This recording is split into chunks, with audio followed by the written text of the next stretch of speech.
noite a todos. Hoje um friozinho a mais, né? Uma garoinha, um chuvisco, uma chuvinha, né? 2 segundos de sol, a gente tem variados climas no mesmo dia, né? Privilégio. Então tá bom.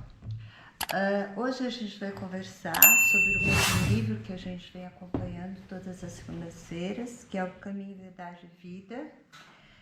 E ele foi psicografado pelo Chico, né? Através da bondade, da serenidade, do amor, né? Do Emmanuel, que é um espírito assim tão poético, né? Mas tão real, tão sincero nas suas colocações, né? Ele é bem objetivo, mas ele é de leveza, né? Ele nunca dá bronca. A bronca dele é leve, né? Quando a gente lê uma mensagem do Emmanuel, a gente até ri, porque é uma bronquinha, mas é uma bronquinha leve. Fala, olha, vocês têm que fazer assim assado, mas com leveza, né?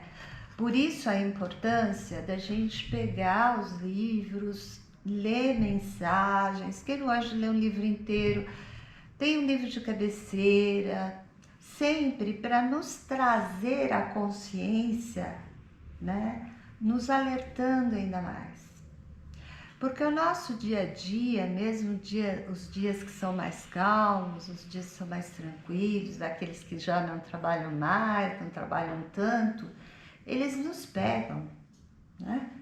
Eles nos pegam em cada situação. Vocês vejam lá o Pai Nosso: não nos deixeis cair em tentação, mas livrai-nos do mal. Que mal?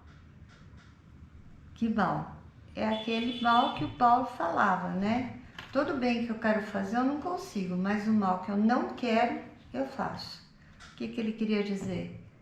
Que ele tentava se vigiar, ele tentava se policiar, mas ele também estava evoluindo, como nós. Estamos aqui fazendo esse trabalho, porque é um verdadeiro trabalho para evoluir. Então nós vamos falar hoje do capítulo de bens externos. O capítulo é 165. Todos os capítulos são interpretações do Emmanuel de textos que estão na Bíblia. Então, esse texto que vai ser apresentado é: a vida de um homem não consiste na abundância das coisas que possui. Aí tem um tracinho, está escrito Jesus, e entre parênteses, Lucas, capítulo 12, versículo 15. O que significa todos esses Jesus, os parênteses, que foram falas de Jesus? O capítulo 12 do Evangelho segundo Lucas e o versículo são os parágrafos, né? Quando ele começa este parágrafo, este versículo, ele pede, Jesus fala: livrai-nos de toda a avareza. Então, ele já vem falar de possuir. Então, hoje, eu acho interessante a gente ter como reflexão o ter e o ser. Quem somos? O que realmente precisamos? Para que precisamos? Qual é o destino que eu vou dar àquilo que eu tenho? E isso a gente está falando dos bens materiais, né? Já começa a dar um nozinho, porque tem os bens morais e tem os bens materiais. E nós vamos falar dos externos. Não está em nós. Esses bens externos, eles são transitórios. Eles são um empréstimo. O nosso corpo, a nossa casa, o nosso trabalho. São conquistas que nos foram concedidas através dos nossos atos, em que nós temos que nos empenhar usando a boa vontade e pensando sempre em não fazer o bem só para si, e sim para o próximo. Nós tivemos agora, né, recentemente ainda está acontecendo, esse exercício de fraternidade com um estado, né, que está literalmente debaixo d'água, não é verdade? Então a gente fica muito feliz enquanto cristão, porque o que a gente percebeu, chegaram muitas sacolas, muitas roupas, muitos sapatos, muitos casacos. Será, né? Não tem aquela roupinha, aquele sapatinho, você olha, fala, nossa, faz uns 3 anos que eu não uso. Não existe isso. Somente as mulheres, né? Os homens não têm muita consciência disso, eu concordo. Mas as mulheres têm mais, né? Parece que para os homens eles estão até mais lógicos, não é isso? Eles usam, eles compram aquilo que é necessário, eles nunca têm demais. A mulher, né, tem um monte de cabidinho, tá? Todas as mulheres sorrindo, isso significa que todas concordam, né? E os homens já são mais racionais, né? Não são tão empolgados como a gente, né? Então ele vai falar exatamente disso, da abundância. Olhem que interessante. E o texto é a primeira frase da explicação do Emmanuel. Então ele repete: a vida de um homem não consiste na abundância das coisas que possui. Ou seja, o que é a abundância? É o que tem a mais. Se vocês forem ver no dicionário, a mais do que? Do que é necessário, do que é útil. É claro que nós podemos e devemos nos dar a alegria ou a vontade de ter uma coisinha ou outra por puro prazer. Por quê? Não podemos? Podemos, a gente está evoluindo, né? Pouco a pouco a gente vai percebendo, à medida também, né, que os anos vão passando, a gente não vai pensando assim, aquilo já não quero mais, eu não vou comprar isso, por quê? Porque nós vamos percebendo que o mundo espiritual está mais próximo, a vida material está findando e o verdadeiro mundo está ressurgindo. Então as pessoas que têm mais idade, eu não vou nem apontar se é a terceira, a quarta ou quinta idade, porque eu particularmente não concordo com isso, as pessoas começam a se voltar mais para os pensamentos e os sentimentos. E é isso que a gente tem que fazer, mas não quando vai ficando mais velho, não, é desde já. Pensar da mudança. E olha o que ele fala. A palavra do mestre está cheia de oportunidade para qualquer círculo de atividade humana em qualquer tempo. É atual, né? Agora até eu estava vendo hoje ao estudar isso, a coisa do minimalismo, né? Então tem os minimalistas, os não minimalistas, os minimalistas que concordam, e eu fiquei pensando, será que esses minimalistas não são pessoas que já começaram a refletir que não é preciso tanta coisa? Que o necessário não precisa ser muito. É o que a gente vai dar um fim útil, que vai usar. Será que não é? É uma boa reflexão, porque é um tema muito atual, né? Então vamos lá. Aí ele começa a fazer um monte de interrogações. Poderá exercer autoridade, entretanto, como se comportará dentro dela? E antes disso ele diz assim, um homem poderá reter vasta porção de dinheiro, porém, o que fará dele? Do que a gente lembra? No Evangelho segundo o Espiritismo, capítulo 16, esse capítulo sempre as pessoas que nunca leram ficam assim assustadas, né? Eu até uma vez ouvi uma coisa muito engraçada, porque eu sou veterinária, então perguntaram para mim, você leu o capítulo? Eu falei, li. Como que um camelo vai passar por uma agulha? Né? Aí eu expliquei, eu falei, olha, você lá vai ouvir a explicação que camelo, né, que ele diz que é mais fácil um camelo passar por uma agulha do que um rico entrar no reino dos céus. O que é esse camelo? O camelo foi uma tradução para... Eu não sei se vocês já viram, aquele pelinho do camelo, eles fazem fios. fios, correntes, né? Cordinhas. Então ele diz assim que é muito mais fácil um camelo, uma corda daquela, passar por uma agulha, que um rico entrar no reino dos céus. Então ser rico é uma coisa muito ruim? Mesmo que a gente adquira durante a nossa vida, a nossa encarnação, não nasce em berço de ouro? Ser rico é ruim? Não.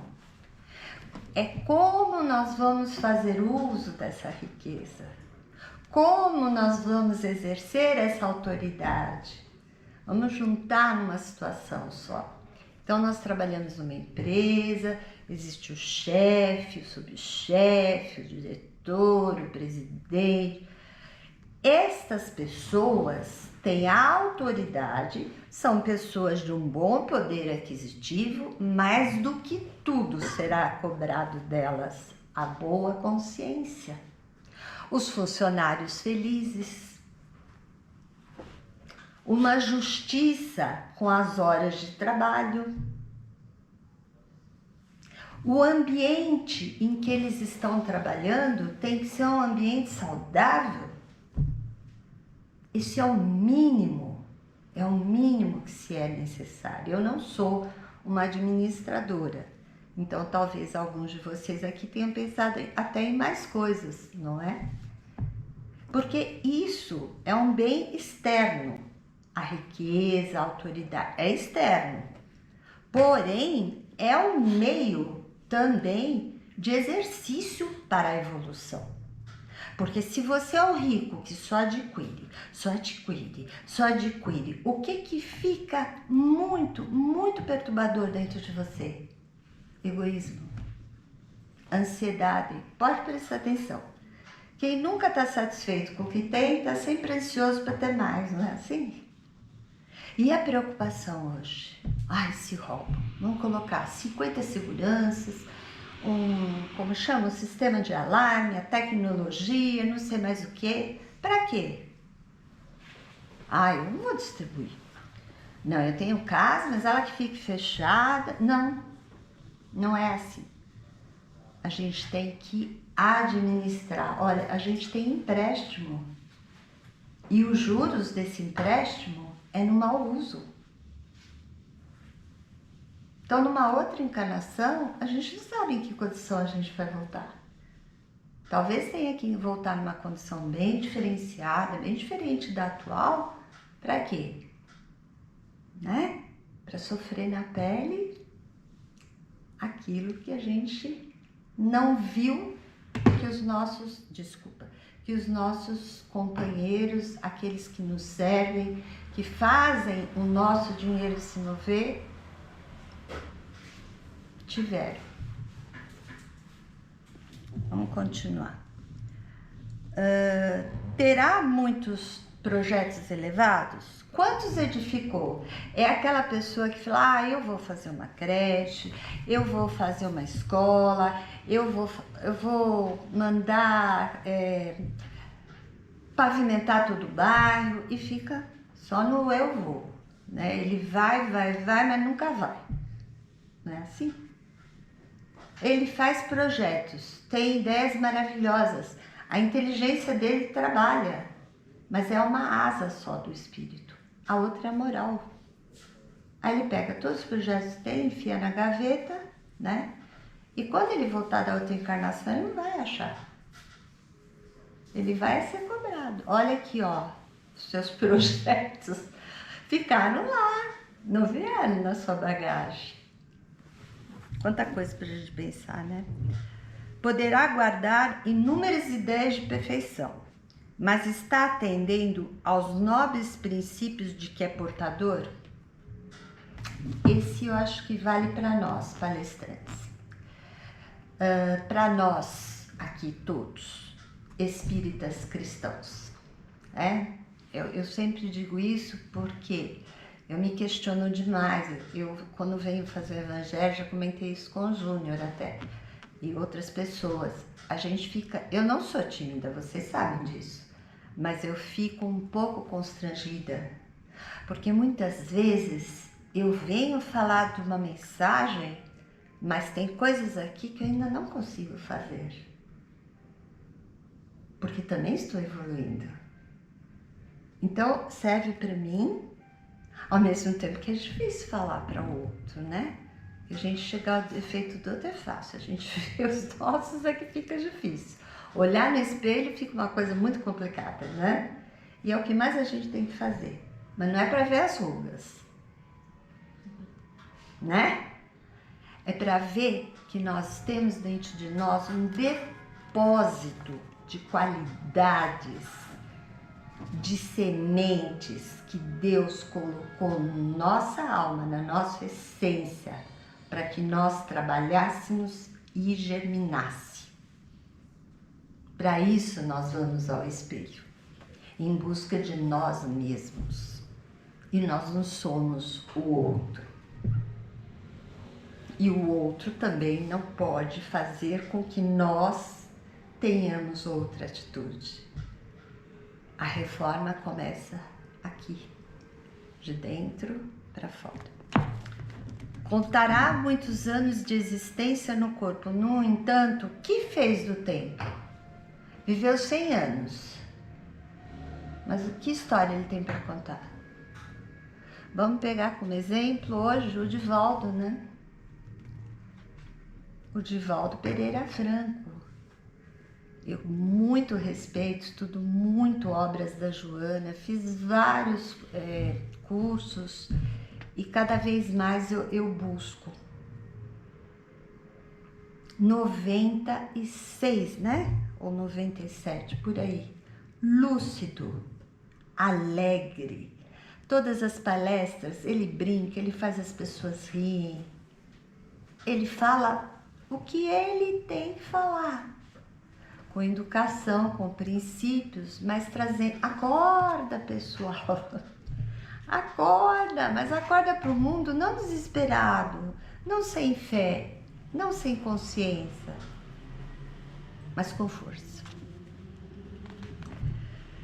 Poderá contar inúmeros amigos, mas como você se comportou às afeições que o cercam?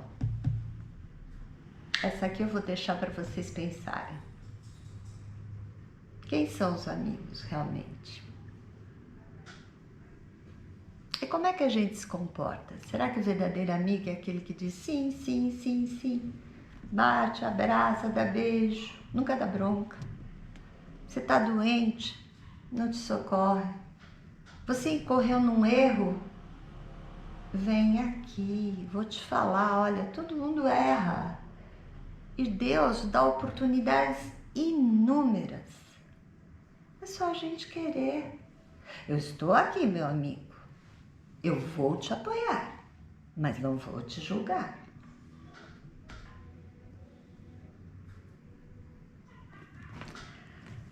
Nossa vida não consiste da riqueza numérica das coisas, né? Tem muita coisa. E graças a aquisições nominais, títulos exteriores, né? Hoje já é um pouco mais difícil. Nossa paz e felicidade depende do uso que fizemos, onde nos encontrarmos hoje, aqui e agora, das oportunidades e dom, situações e favores recebidos do Altíssimo. Não procures amontoar levianamente o que detens por empréstimo, porque é o que eu falei lá no início. Alguém aqui, ao morrer, vai levar o seu corpo físico para o plano espiritual? Não, né? Que ótimo que todo mundo respondeu não. Estão estudando, muito bem. Vai só o espírito e o perispírito, que é o corpo espiritual dele. Né? Senão fica uma bagagem meio pesada, né? Então, ótimo. Então, vamos pensar sobre isso. O Senhor não se identificará pelos tesouros que ajuntaste, pelas bênçãos que retiveste. Essa bênção que reteve é aquela palavra amiga. É quando você dá uma mão, você dá um abraço, você dá um beijo, você escuta ou você fala, mas você está enviando alguma coisa ao outro. E ele para você. Ninguém evolui numa ilha, sozinho. aqueles asseclas que vivem lá orando o dia todo pela humanidade, pela não sei mais o que eles estão fazendo? No livro dos Espíritos está lá bem escrito, nada. Essa encarnação deles ficou em stand-by, paradinho. O Senhor não te identificará também pelos anos que viveste no corpo físico. Reconhecer-te-á pelo emprego dos teus dons, pelo valor das tuas realizações, pelas obras que deixaste em torno dos próprios pés. O reino dos céus será construído no nosso coração, e ele é um bem interno. Ele não é um bem externo. E nós não precisamos do bem externo? Precisamos. Porque nós estamos encarnados. Comemos, não comemos? Bebemos, vestimos roupas, gostamos de andar, então temos que ter sapatos. Vamos ao cinema, vamos ao teatro, assistimos televisão, lemos um bom livro, vamos ao centro espírita, estudamos. Então, nós precisamos das coisas materiais. Não é para jogar de lado. Aí é incoerência, é ilusão, porque a gente precisa. O bom uso está em fazer o bem, amar a Deus sobre todas as coisas e ao teu próximo como a ti mesmo. Eu me amo. Com esse monte de coisa que eu ainda tenho que aprender. Mas eu tenho que dividir esse pouquinho que ainda tenho como um valor moral, como um tesouro espiritual, eu tenho que compartilhar. Porque é assim que eu me sinto feliz. E é assim que eu trago a alegria para minha alma. E é isso que nós vamos todos juntos, sempre, enquanto encarnados, agradecer e fazer. Muito obrigada. Então vamos agora fechar os nossos olhos e aproveitando esse clima bem harmonioso, essas bênçãos do plano espiritual que já desde o começo do dia preparou o nosso ambiente, vamos serenar os nossos corações e dizer: meu Pai misericordioso, meu Mestre Jesus, amigo, governador do planeta, cada anjo guardião que se encontra aqui de cada um de nós e os mentores da casa, nos fazem agora receptivos com os nossos corações abertos para que possamos receber o passe que vamos em seguida, que vai ser em seguida doado através dos amigos espirituais e cada médium que lá se faz presente. Então vamos dizendo assim: uma boa noite a todos, uma gratidão muito grande a tudo que somos e que temos, e vamos em frente com muita fé, uma fé muito fortalecida, com muita razão e com a consciência livre, em paz, para caminharmos em direção à luz que é o nosso Pai misericordioso. Que assim seja.